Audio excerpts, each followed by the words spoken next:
যে নূর দেখছিলাম, আমি তোর কপালে যে নূর চমকাচ্ছিল, আমি চাইছিলাম, আমার ইচ্ছা ছিল সেই নূরের মা আমি হোক।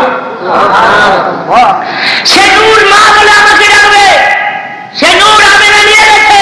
আমি নূরওয়ালা আব্দুল্লাহকে কথা দিয়েছিলাম, আমি আব্দুল্লাহকে কথা দেই না। সে নূরের ঝলক মানুষের কপালে আসলে তার যদি এত কদর হতে পারে, সেই নূরওয়ালা নবীর আদর্শে যদি আমরা আদর্শবান হতে পারি, তাহলে কি আমাদের মূল্য আল্লাহ রাব্বুল আলামিনের দরবারে বৃদ্ধি পাবে না? জোরে কোন আমাদের ইজ্জত কি বাড়বে না? আমরা কি বেহেশত পাবো না? আজকে কই রসুল আর কই আমরা? রসুলের কাছে ছিল মায়া, রসুলের কাছে ছিল মমতা, রসুলের কাছে ছিল দয়া। আমাদের কাছে আছে মারামারি, পিটাপিটি, দলাদলি, ফালাফালি, লাফালাফি, রক্তপাত, খুন খারাপি। এগুলি তো আমাদের কাছে আছে। রসুলের কাছে তো এগুলি ছিল না। রসুলের কাছে ছিল হিংসা। এখন কি ছিল? আর আমাদের কাছে কি আছে? ঈদের দিন আমার ঘরে কালারিং হালুয়া হয়, ঈদের দিন আমার ঘরে পোলা হয়, ভুনা হয়, খাসির ভুনা হয়, মুরগার ভুনা হয়, খাসির ভুনা হয়, গরুর গোশতের ভুনা হয়।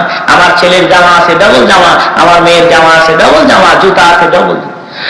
ওই পাশের গরিব ছেলেটি বারবার তার পিতার কাছে গিয়ে বলে, আপনার ঈদের আর 2 দিন বাকি আছে, ঈদের আর 1 দিন বাকি আছে, একটা জামা বানায় দিল না, আমার লুঙ্গি এনে দিল না, জুতা এনে দিল না।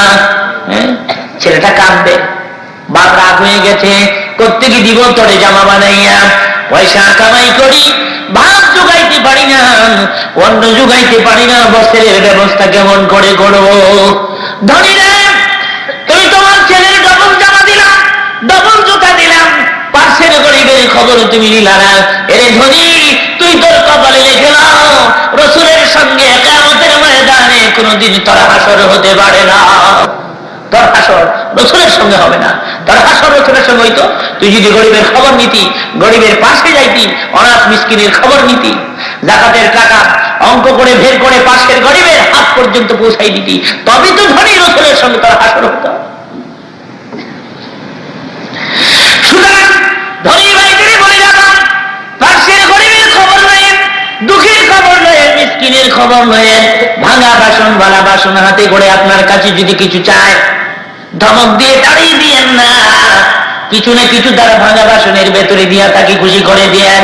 আমার আল্লাহ ওয়াজ করেন,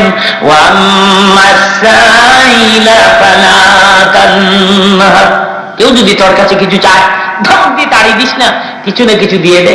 ভিক্ষুককে ভিক্ষা না দিয়েও খুশি করা যায়। জোরে